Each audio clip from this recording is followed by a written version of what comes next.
नमस्कार, मैं हूं आपके साथ शगुफ्ता साहिल देव। आप देख रहे हैं हमारा बेहद खास शो प्रार्थना हो स्वीकार। आज के भक्तिमय सफर में हम आपको लेकर चल रहे हैं भगवान विष्णु के स्वरूप भगवान जगन्नाथ के दरबार की यात्रा पर। आप सही समझे, हम आपको पुरी के जगन्नाथ धाम ही लेकर चलेंगे, क्योंकि भगवान जगन्नाथ एकांतवास पर जा चुके हैं और अब 14 दिनों के एकांतवास के बाद भगवान जगन्नाथ अपनी बहन सुभद्रा और भाई बलभद्र के साथ रथ पर सवार होकर निकलेंगे।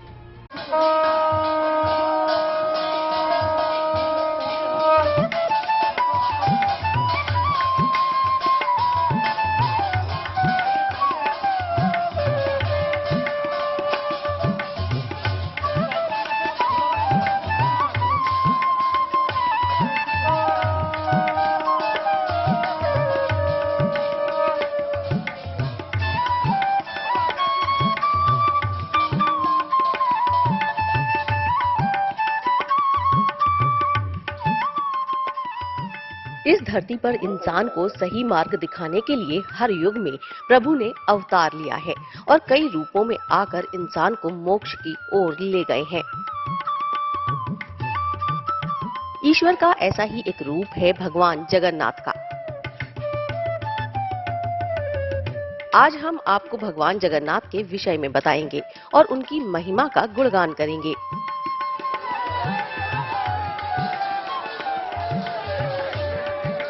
चलिए सबसे पहले आपको बताते हैं भगवान जगन्नाथ और उनकी रथ यात्रा का रहस्य क्या है।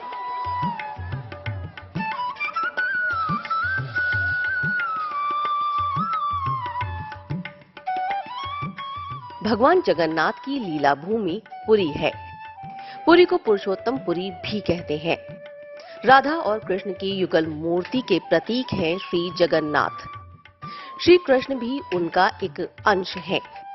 भगवान जगन्नाथ, बलभद्र और सुभद्रा की मूर्तियां लकड़ी की हैं। इन मूर्तियों को राजा इंद्रद्युम्न ने बनवाया था। भगवान जगन्नाथ की रथ यात्रा आषाढ़ शुक्ल द्वितीया को शुरू होती है और दशमी तिथि को खत्म होती है। रथ यात्रा में भगवान जगन्नाथ साल में एक बार आम लोगों के बीच आते हैं। रथ यात्रा में सबसे आगे ताल ध्वज पर श्री बलराम होते हैं। उसके पीछे पद्म ध्वज रथ पर माता सुभद्रा और सुदर्शन चक्र होते हैं। अंत में गरुड़ ध्वज पर श्री जगन्नाथ जी सबसे पीछे चलते हैं।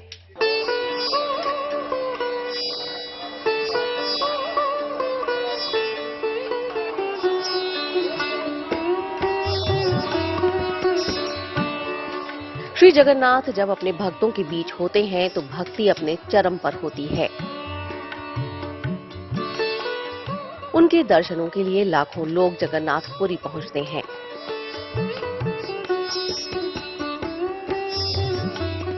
लेकिन भगवान जगन्नाथ की पूजा का एक खास विधान होता है। चलिए उसके बारे में भी हम आपको बताते हैं। भगवान जगन्नाथ आषाढ़ शुक्ल द्वितीया के दशमी तक आम लोगों के बीच रहते हैं। इसी समय में उनकी पूजा और प्रार्थना करना विशेष फलदायी होता है। इस बार रथ यात्रा का आरंभ 1 जुलाई को होगा। भगवान की रथ यात्रा में शामिल होकर उनकी उपासना करें। मुख्य रथ यात्रा में भाग न ले पाएं तो किसी भी रथ यात्रा में भाग लें। अगर ये भी संभव न हो तो घर पर ही भगवान जगन्नाथ की उपासना करें, उन्हें भोग लगाएं और उनके मंत्रों का जाप करें।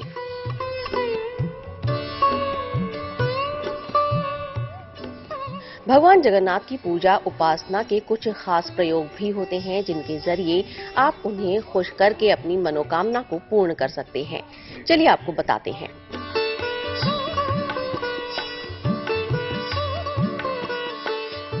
पति पत्नी पीले कपड़े पहनकर भगवान जगन्नाथ की पूजा करें।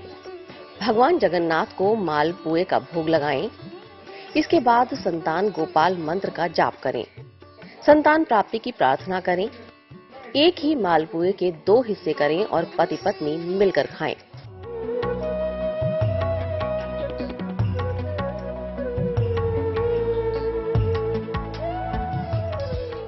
कुछ दिनों के लिए जब भगवान जगन्नाथ आम लोगों के बीच उनसे मिलने आते हैं तो ज्योतिषी कहते हैं कि भगवान जगन्नाथ मिलने ही नहीं आते बल्कि अपने भक्तों की चिंता का नाश करने के लिए आते हैं।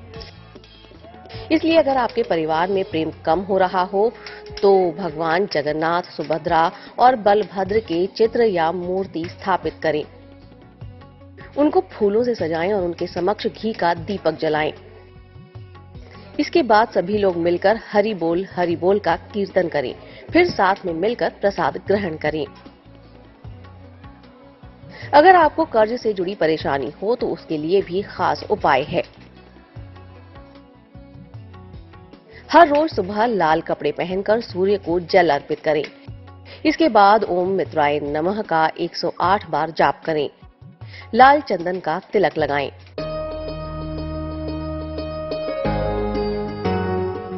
श्री कृष्ण के स्वरूप भगवान जगन्नाथ की रथ यात्रा की भव्यता देखकर अति प्रसन्न हो जाता है भक्तों का मन। ये रथ यात्रा देश, धर्म और तमाम धार्मिक मान्यताओं से परे है।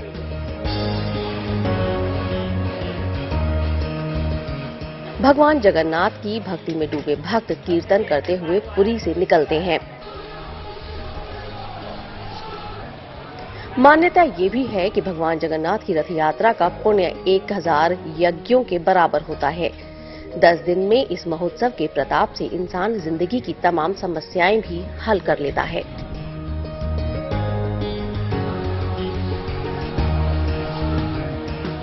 दस दिन के इस महोत्सव के प्रताप से इंसान की जिंदगी की तमाम समस्याएं भी हल हो जाती हैं। ज्योतिषी कहते हैं कि इन प्रयोगों को भगवान जगन्नाथ की पूजा उपासना के दौरान किया जाए तो उसके सटीक और लाभदायक परिणाम मिलते हैं। ज्योतिषियों का मानना है कि श्री जगन्नाथ अपने भक्तों की परेशानियों को जड़ से खत्म कर देते हैं, बशर्ते आप अपनी परेशानियां उन तक पहुंचा सकें। Bureau report, good news today.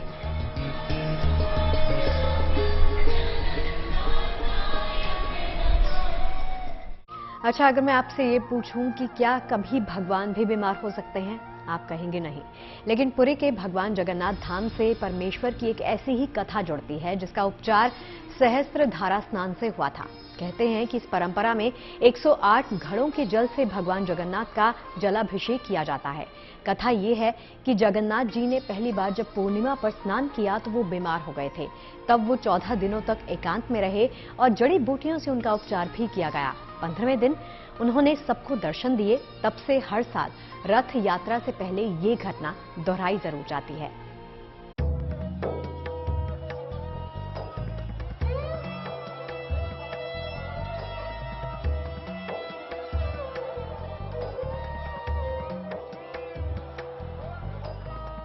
ये आस्था का जन सैलाब है। भगवान जगन्नाथ के भक्तों के हृदय में श्रद्धा का संचार है। 1 जुलाई को शुरू होने वाली भगवान जगन्नाथ की रथ यात्रा से पहले भक्ति हिलोरे मार रही हैं। पुरी जगन्नाथमय हो चुकी है। ओडिशा के पुरी में ज्येष्ठ माह की पूर्णिमा को भगवान जगन्नाथ को 108 घड़ों के जल से स्नान करवाया गया। इसे सहस्त्रधारा स्नान कहते हैं। साथ में जगन्नाथ के भाई बलभद्र और बहन सुभद्रा को भी पूरे रीति रिवाज से स्नान करवाया गया। यात्रा निकाली गई। अब 14 दिनों तक भगवान एकांतवास में रहेंगे। ठीक 15वें दिन भगवान जगन्नाथ अपने भाई और बहन के साथ भक्तों को दर्शन देंगे। तब तक मंदिर के कपाट बंद रहेंगे। महाप्रभु श्री जगन्नाथ जी का जो द्वादश यात्रा होते हैं उसमें से ये एक प्रमुख यात्रा, आद्य यात्रा माना जाता है। महाप्रभु का आविर्भाव दिवस भी बोला जाता है। महाप्रभु प्रत्यक्ष स्नान करते हैं आज। परंपरा के मुताबिक भगवान की मूर्तियों को गर्भगृह से स्नान मंडप लाया गया। वैदिक मंत्रों के साथ 108 घड़ों के जल से भगवान जगन्नाथ के साथ बलभद्र और देवी सुभद्रा को स्नान करवाया गया। खास बात यह है कि इस पानी में कई औषधियां मिली होती हैं। सुगंधित फूल, चंदन, केसर, कस्तूरी को पानी में मिलाया जाता है। पूर्णिमा स्नान के बाद शाम को श्रृंगार के बाद 15 दिन के लिए भगवान जगन्नाथ एकांतवास में चले जाते हैं। भगवान के एकांतवास में जाने की भी एक अलग मान्यता है। पौराणिक कथा के मुताबिक जगन्नाथ जी ने पहली बार जब पूर्णिमा पर स्नान किया तो वो बीमार हो गए। तब वो 14 दिनों तक एकांत में रहे और जड़ी बूटियों से उनका उपचार हुआ। 15वें दिन उन्होंने सबको दर्शन दिया। तब से हर साल रथ यात्रा से पहले ये घटना दोहराई जाती है। स्नान पूर्णिमा के दिन स्नान के बाद हम जो वहाँ 108 कलश में स्नान करेंगे तो बीमार तो होते ही होंगे, तो महाप्रभु भी बीमार होते हैं, उनका उपचार किया जाता है। ये गुप्त सेवा होता है, उनके जो कुटुंब के लोग होते हैं, बोलते हैं दैतापति सेवक, वो ही करते हैं। ये जो 15 दिन का गुप्त सेवा है, इसमें महाप्रभु का दर्शन वर्जित है। स्वास्थ्य ठीक होने के बाद भगवान जगन्नाथ आषाढ़ शुक्ल पक्ष की द्वितीया तिथि यानी कि 1 जुलाई को रथ यात्रा पर निकलेंगे। 3 रथ पर विराजमान होकर भगवान जगन्नाथ, बलभद्र और देवी सुभद्रा अपनी मौसी के यहाँ गुंडीचा मंदिर जाएंगे। वहां 7 दिनों के आराम के बाद 10वीं तिथि पर भगवान मुख्य मंदिर लौटेंगे। भगवान जगन्नाथ की रथ यात्रा से पहले पूरी आस्था और भक्ति में डूब चुकी है।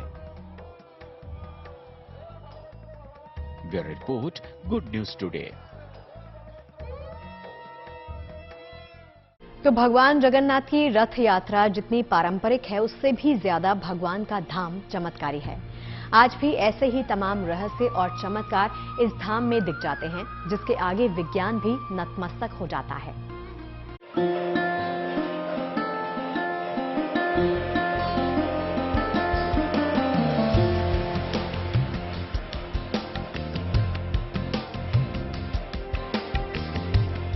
एक ऐसा मंदिर जो साक्षात ईश्वर का चमत्कार है।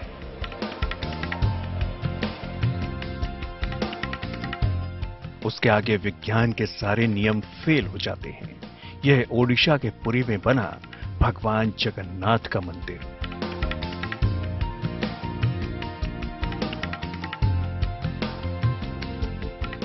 जगन्नाथ मंदिर का परिसर अपने आप में इतने चमत्कारों को समेटे हुए है कि देखे बिना इन पर यकीन करना आसान नहीं है।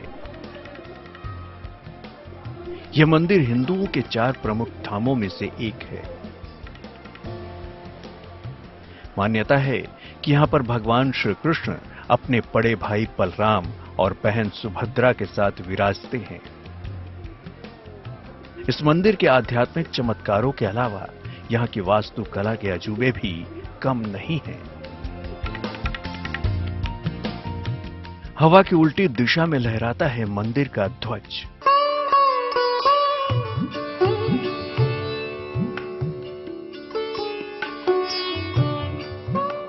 जगन्नाथ मंदिर के गुंबद पर लगा झंडा दिखने में भले ही सामान्य सा लगता है, लेकिन इसकी खूबी यह है कि हमेशा हवा के विपरीत दिशा में लहराता है। इसी मंदिर के परिसर में लगे दूसरे झंडे हवा के हिसाब से लहराते हैं, लेकिन मंदिर का मुख्य ध्वज इनके विपरीत लहरा रहा होता है। एक पुजारी मंदिर के 45 मंजिला शिखर पर लगे झंडे को रोज बदलता है। मंदिर के ऊपर से कोई पक्षी या विमान नहीं गुजरता।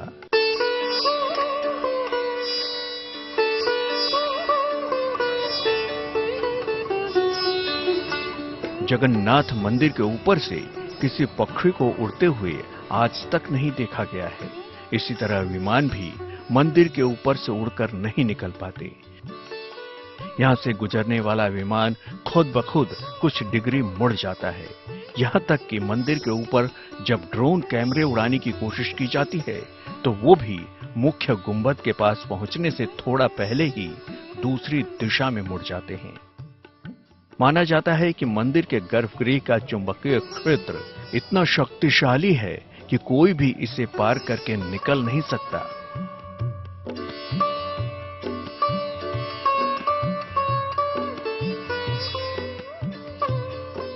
मंदिर के शिखर पर चमत्कारी सुदर्शन चक्र,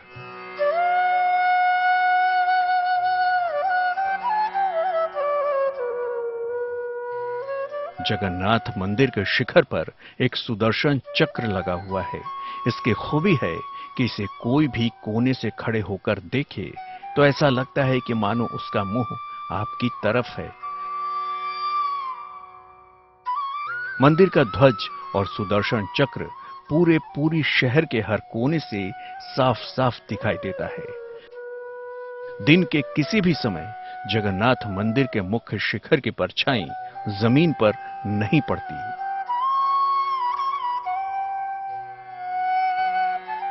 मंदिर के प्रसाद में भी है चमत्कार।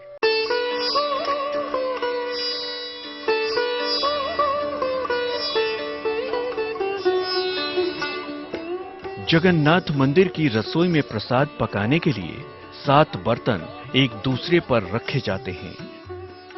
ये प्रसाद मिट्टी के बर्तनों में लकड़ी पर पकाया जाता है। इस दौरान सबसे ऊपर रखे बर्तन का पकवान पहले पकता है, फिर नीचे की तरफ से एक के बाद एक प्रसाद पकता जाता है। जबकि छू कर देखें तो ऊपर का बर्तन नीचे के मुकाबले काफी ठंडा होता है।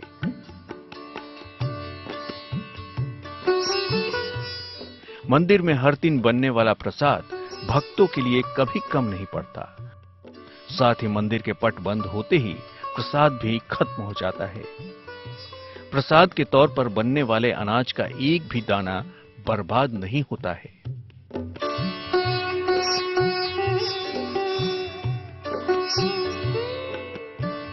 अनोखे तरह से साउंड प्रूफ है मंदिर। जगन्नाथ मंदिर के मुख्य द्वार से पहला कदम अंदर रखते ही आपको पास में बहने वाले समुद्र की लहरों की आवाज सुनाई देना बंद हो जाती है। गेट से जैसे ही आप एक कदम बाहर रखते हैं, आपको फिर से समुद्र की लहरों के टकराने की तेज आवाजें सुनाई देने लगती हैं। दुनिया भर के वैज्ञानिकों ने इसके पीछे का कारण जानने की कोशिश की, लेकिन कोई भी संतोषजनक जवाब नहीं दे पाया। जगन्नाथ मंदिर की ऐतिहासिकता उसके मौजूदा रूप से कहीं अधिक प्राचीन है। इस मंदिर का जिक्र ऋग्वेद से लेकर महाभारत युग के साहित्य तक में मिलता है। जगन्नाथ मंदिर अपने अकूत खजाने के लिए भी चर्चा में रहता है। इस बात के ऐतिहासिक दस्तावेज हैं कि मंदिर को महान सिख राजा रणजीत सिंह ने इतना सोना दान में दिया था जितना उन्होंने अमृतसर के स्वर्ण मंदिर को भी नहीं दिया होगा। यही कारण था कि मुस्लिम हमलावरों की नजरों में जगन्नाथ मंदिर हमेशा खटकता रहा। 16वीं शताब्दी में यहां पर अफगान लुटेरे काला पहाड़ ने हमला किया था। इसके बाद भी यहां पर कई हमले हुए, यहां तक कि मंदिर के गर्भगृह को अपवित्र करने की भी कई कोशिशें हो चुकी हैं। यही कारण है कि जगन्नाथ मंदिर में गैर भारतीय धर्म के लोगों के प्रवेश पर पाबंदी लगा दी गई है। तमाम हमलों के बावजूद जगन्नाथ मंदिर आज भी पूरे शान के साथ अडिग है। इसके वास्तुकला से जुड़े वो चमत्कार भी जस के तस हैं, जिनके कारण को समझने में आज का विज्ञान भी लाचार है। Bureau report, good news today.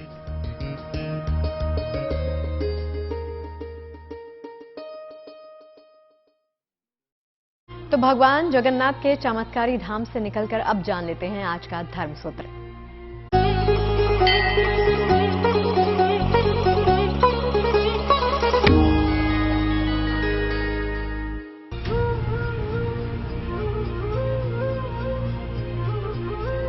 सुहाग की एक 16 श्रृंगार होते हैं। 16 श्रृंगार जब स्त्री जब सुहागन हो जाती है तो 16 श्रृंगारित करती है, उससे उसका सौभाग्य प्राप्त होता है और सौभाग्य दिखता है। लेकिन एक बात और होती है, स्त्री में एक विशेष गुण होता है, उसके अंदर शरीर में एक विशेष उष्णता होती है और चांदी होती है, वो शीतल होती है, चंद्रमा से उसका लिंक जुड़ी हुई रहती है। इसलिए जब विवाह जब होता है तो सिंदूर उनकी मांगों में लगाया जाता है स्त्री को, जिससे सुहाग का प्रतीक होता है। मंगलसूत्र धारण कराया, ये सुहाग का प्रतीक होता है। और अपना महिला जो होती है, उसके परिवार की जो बुआएं होती है, वो उनको जो बिछिया देती है, वो जो उंगलियों के अंदर जब वो धारण कराती है, उससे एक तो ये भी होता है कि वो सुहागन है और सुहाग की प्राप्ति हो गई है, ये सुहागन है। तो प्रार्थना हो स्वीकार के आज के इस अंक में फिलहाल के लिए इतना ही।